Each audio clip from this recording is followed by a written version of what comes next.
There's a special kind of grief that happens before the loss happens. Let's talk about anticipatory grief. So anticipatory grief is something you've probably felt, even if you didn't know that that was the official term for it. Anticipatory from anticipating, which is there is this thing that I see coming down the tracks for me and I don't like it. And I have an emotional and relational response to this outcome that I dread. That's a lot of words to say. There is a thing that is very likely to happen and I don't want it to happen. And I can feel myself reacting and responding and honestly worrying about what it's gonna feel like when that thing I don't want actually arrives. So we're gonna talk about what it is, what it feels like, and what you can do about it. So let's do a specific example. Let's say that your sister got a terminal diagnosis. You've been really fighting hard. You've been doing all of the things. They're drinking their green smoothies. They're thinking good thoughts, and nothing's working. The doctors have told you that there's nothing more they can do, and maybe it's 3 weeks, maybe it's 3 months. We don't know how much longer your sister has left. That is a big shift in emotion and intention.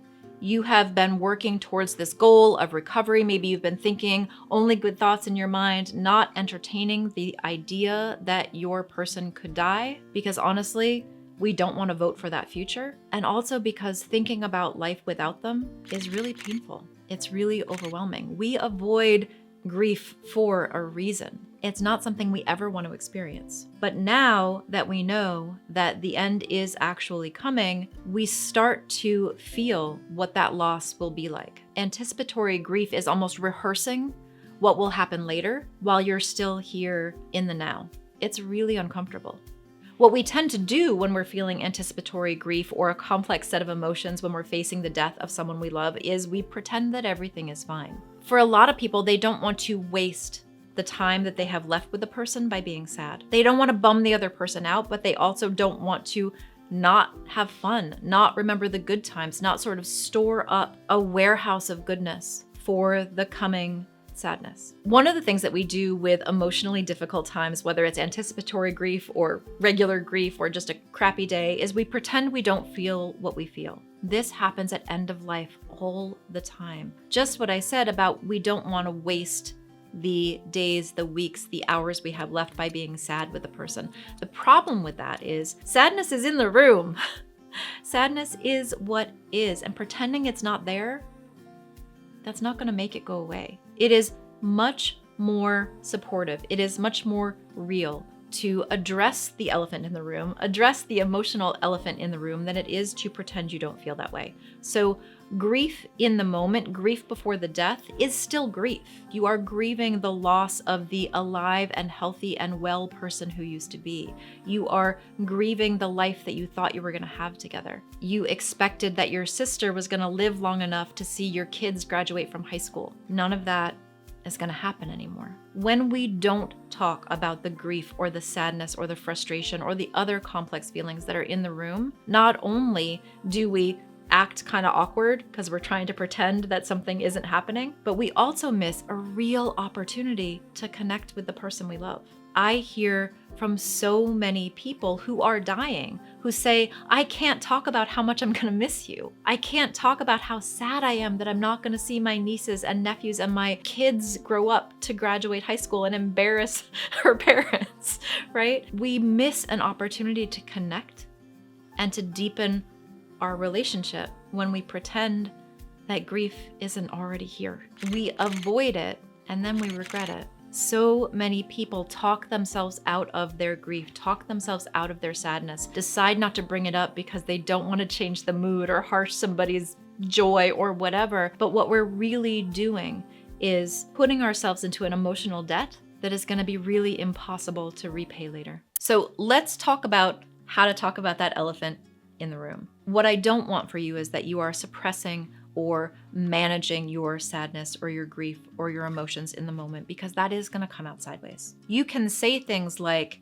hey, I find myself imagining what it's going to be like when you're gone, and I am so sad. And I notice that I don't want to be sad around you. Like, I want our last weeks and months together to be fun and silly, but it feels weird to say that I'm not also sad. Can we talk about that? Basically, what you're doing is just claiming your reality, and you're actually giving the person who is dying an opportunity to do the same. If you're never sad around your person, if you never say, I'm gonna miss you so much, it gives the other person the idea that you don't wanna talk about it. So many people silence themselves during their end of life time because they don't want to upset you. If you're not talking about sadness, they don't want to talk about sadness. So we're missing each other. What we really long for, everybody, is to be able to tell the truth about what's happening. That's all we want. So not saying it because you don't want to upset somebody else, and the other person is not saying something because they don't want to upset you, but we both want the same things. We're just not saying it out loud. Do the scary thing. You don't get a do-over, friends. It doesn't mean that you're going to be sad all the time. It just means that you're not expending energy pretending to not be sad. Yeah? So dealing with the grief that is already in the room.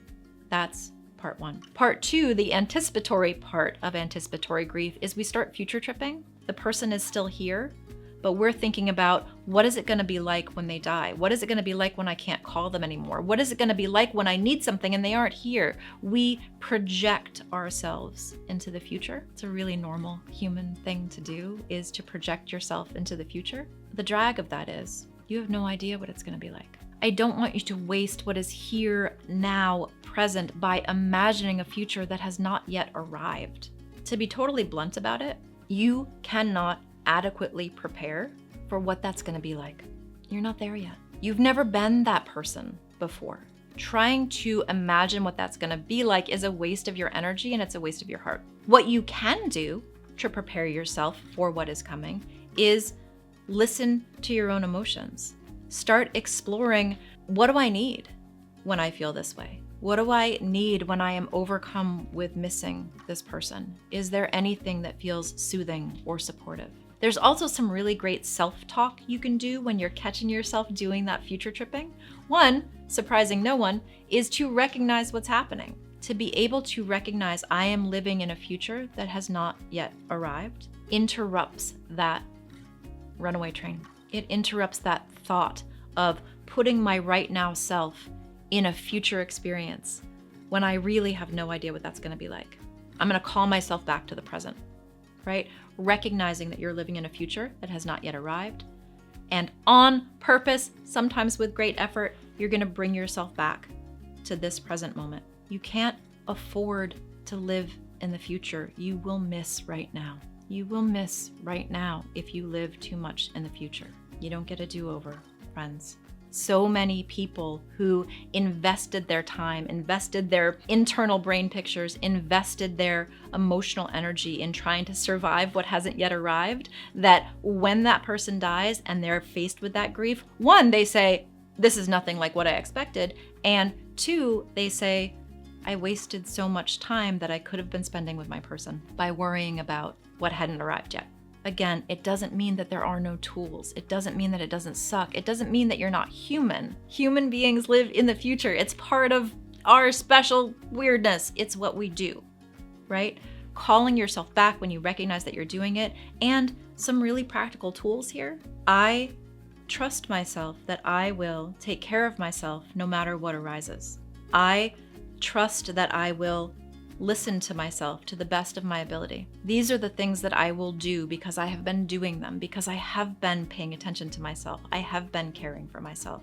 Letting yourself off the hook about having those answers for that future life, while simultaneously paying attention to what you need here, now, in this, that is way more effective than living a life too far in the future.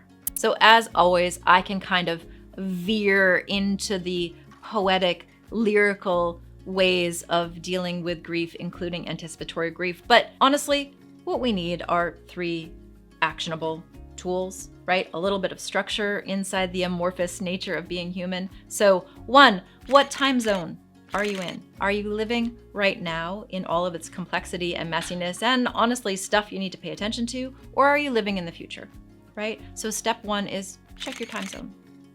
Step 2, if there is an emotional elephant in the room, try naming it. Maybe you can't name it, and have that deep emotional conversation with the person who is dying. Maybe that's not an option for you, but telling yourself the truth, don't underestimate the power of that, right? So step 2, name the emotional elephant in the room. Step 3 is the really important part. What do I need when I'm feeling like this? I can't give you a step 3 of always do this because it depends. So much of being human depends. If you get into the habit of asking yourself, I feel like this, what do I need when I feel like this? Then you have a framework, a structure that you can carry around with you. Instead of carrying this gigantic tome of if-then statements that tell you exactly what you need to do in certain situations. It's just much easier if you almost operationalize your emotional life, recognize what you're feeling, name it as normal, even if it's uncomfortable, and ask yourself, what do I need when I'm feeling like this? That is going to help you at the bedside when you are facing the end of life of someone you love, and it's going to help you after they die. It's the same mechanism. Paying attention to what is happening here, now, asking yourself what you need, that is how we build those muscles that help us survive whatever it is we need to survive.